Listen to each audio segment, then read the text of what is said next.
Oferecimento: Nadai Ferro e Aço, 12-3832-7124, Ubatuba, São Paulo.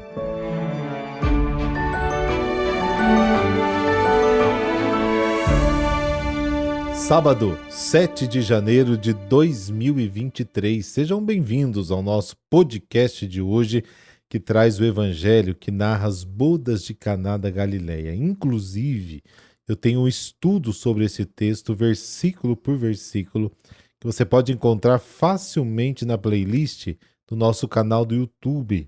Então procure por Peregrinos do Rocio, que é o nome do canal, e na playlist procure por Estudo do Evangelho de João e você vai encontrar este estudo. Você vai gostar, tenho certeza. Dá uma olhada lá. Rezemos.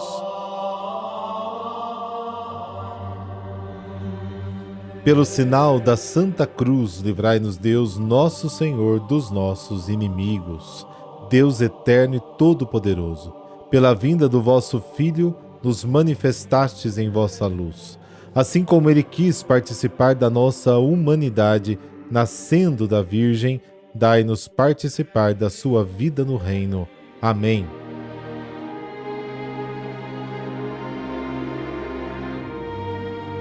João, capítulo 2, versículos de 1 a 11. O Senhor esteja convosco, Ele está no meio de nós. Proclamação do Evangelho de Jesus Cristo segundo João. Glória a vós, Senhor. Naquele tempo houve um casamento em Caná da Galileia. A mãe de Jesus estava presente. Também Jesus e seus discípulos tinham sido convidados para o casamento. Como o vinho veio a faltar, a mãe de Jesus lhe disse: eles não têm mais vinho. Jesus respondeu-lhe: mulher, por que dizes isto a mim? Minha hora ainda não chegou. Sua mãe disse aos que estavam servindo: fazei o que ele vos disser. Estavam 6 talhas de pedra colocadas aí para a purificação que os judeus costumavam fazer. Em cada uma delas cabiam mais ou menos 100 litros. Jesus disse aos que estavam servindo: enchei as talhas de água. Encheram-nas até a boca. Jesus disse: agora tirai e levai ao mestre-sala. E eles levaram. O mestre-sala experimentou a água que se tinha transformado em vinho. Ele não sabia de onde vinha, mas os que estavam servindo sabiam, pois eram eles que tinham tirado a água. O mestre-sala chamou então o noivo e lhe disse: todo mundo serve primeiro o vinho melhor, e quando os convidados já estão embriagados, serve o vinho menos bom, mas tu guardaste o vinho melhor até agora. Este foi o início dos sinais de Jesus. Ele o realizou em Caná da Galileia e manifestou a sua glória, e seus discípulos creram nele. Palavra da salvação. Glória a vós, Senhor.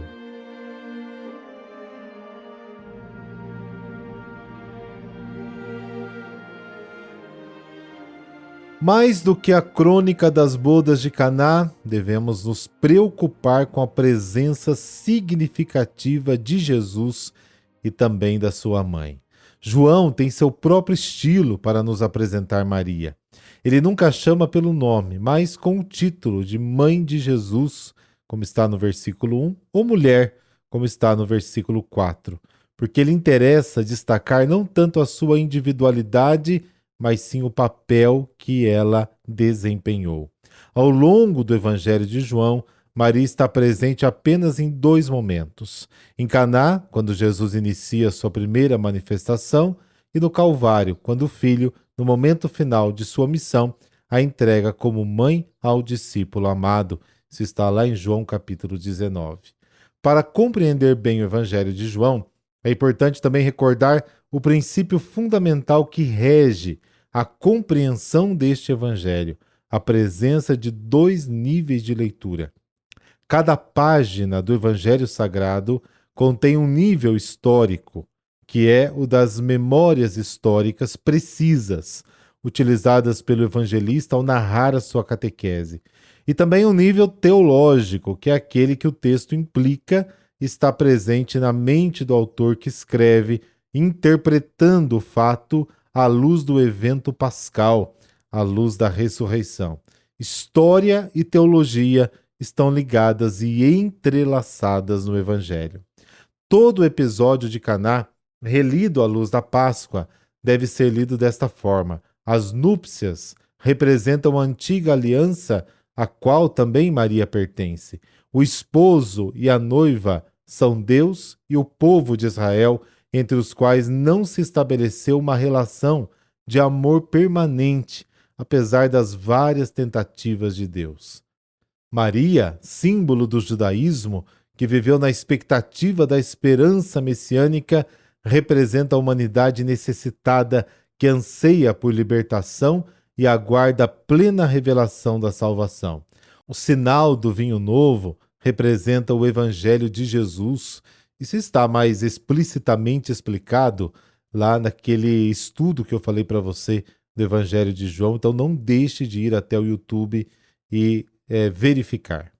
O vinho, na linguagem do Antigo Testamento, é o símbolo do amor entre os noivos, sinal de alegria, elemento essencial para um casamento. Cântico dos Cânticos, capítulo 1, capítulo 5, capítulo 7, capítulo 8.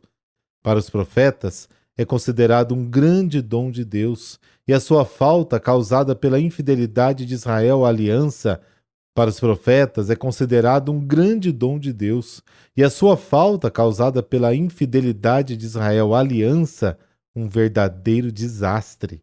Joel capítulo 2, 4, Amós capítulo 9, Isaías 25, 62, Oséias capítulo 2, capítulo 14. Para a tradição judaica em geral, o vinho está associado à lei, da qual é um dos símbolos preferidos. Provérbios capítulo 9. No contexto do judaísmo, portanto, pode-se dizer que o vinho de Caná é um símbolo da palavra de Deus. É a revelação de Jesus, a graça da verdade, que ele trouxe, ou seja, o dom de sua revelação, porque a lei foi dada por meio de Moisés. A resposta de Jesus à sua mãe: mulher, por que dizes isto a mim? Minha hora ainda não chegou. Indica o nascimento de uma divergência de pontos de vista entre os dois. Jesus quer afirmar que as relações entre eles não devem ser colocadas no plano humano, mas numa perspectiva mais elevada, que é a da sua missão de revelador do Pai. Enquanto Maria, ou seja, se detém no nível vinho que falta para a alegria das bodas, simplesmente resolver aquela situação do casamento, né? Isso seria o nível humano. Jesus, ao contrário, pensa em iniciar o seu ministério profético e eleva a sua resposta ao nível do cumprimento da vontade do Pai. Ele pensa no dom messiânico da vida eterna, simbolizada pelo vinho novo, que está prestes a dar ao homem, e esse seria o nível superior. Mas a novidade que Jesus traz ao homem é algo ligado à sua hora. A minha hora ainda não chegou, como está no versículo 4. A hora de Jesus não é o momento em que ele está prestes a realizar o primeiro milagre, mas o tempo da paixão, morte e ressurreição de Cristo. A hora de Jesus é toda a sua vida terrena, vivida em conformidade com a vontade do Pai, que começa aqui em Caná e atinge a sua plenitude na cruz, ápice da revelação messiânica de Jesus ao mundo e prelúdio do seu regresso ao Pai. A resposta de Jesus no diálogo com Maria tem um significado preciso. É a superação do primeiro nível terreno, no qual ainda se encontra o antigo Israel, e a passagem na fé que o resto de Israel, por meio de Maria, completa. Com efeito, a mãe de Jesus, com as palavras dirigidas aos servos, fazei tudo o que ele vos disser, versículo 5, responde ao convite de Jesus e entra no desígnio de disponibilidade de sair das coisas humanas para as coisas divinas, o que é o desígnio de Deus. Não é difícil comparar a expressão usada por Maria com aquela que o povo de Deus, errante no deserto, expressou no Sinai: tudo o que o Senhor disser, faremos. Êxodo capítulo 29, capítulo 24. Assim como Moisés no Sinai foi o mediador entre Deus e o povo, introduzindo Israel na aliança com Deus, assim Maria introduz os servos em Caná, depois de ter ela própria aderido à vontade de Deus, dom da lei. Assim, em Caná, a fé de Maria transmitida aos servos é seguida pelo dom do vinho novo, que é a nova lei, a boa nova trazida por Jesus ao povo de Israel, como Paulo VI muito bem sublinha em Mariales Cultus.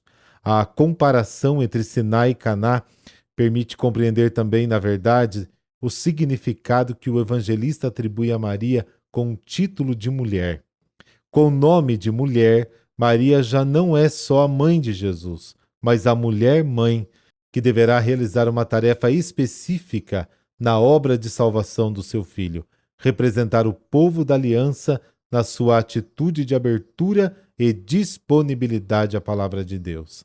Ela é a mãe Sião, Salmo 87, Isaías capítulo 2, Miqueias capítulo 4, Zacarias capítulo 8, a nova Jerusalém que reúne os seus filhos para a construção do novo povo de Deus, Isaías 51. O novo Israel na sua situação escatológica definitiva. Maria em Caná é a imagem de Israel, que chegou ao seu cumprimento e, portanto, a imagem da igreja. Maria, com essas últimas palavras gravadas do evangelista, alcançou a meta do seu trabalho. Abriu caminho para o encontro da humanidade com Cristo. E o importante e o interessante é que ela continua fazendo isso.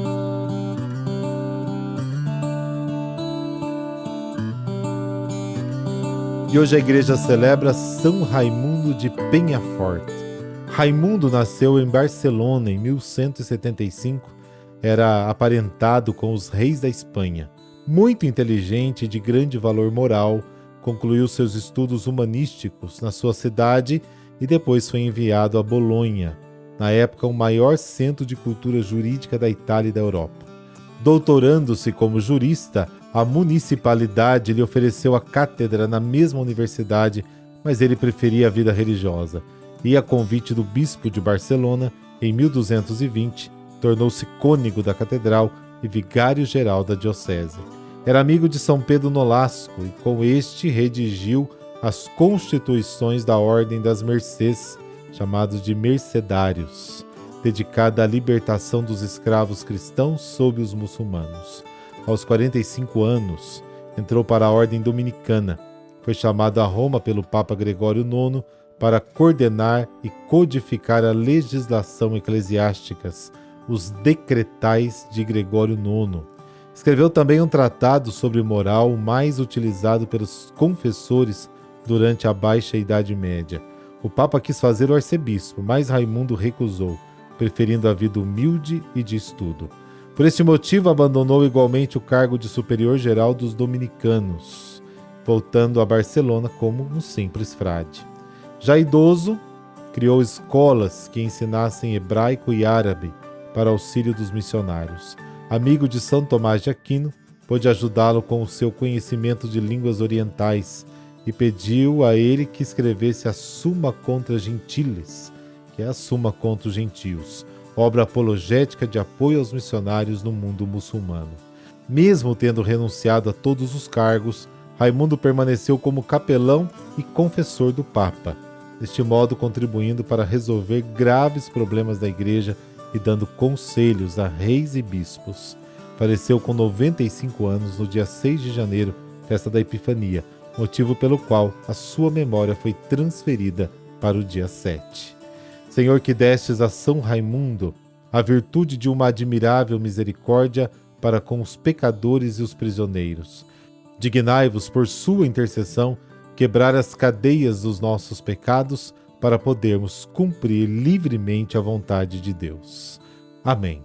Abençoe-vos o Deus Todo-Poderoso, Pai, Filho e Espírito Santo. Amém. Bom sábado para você e para toda a sua família.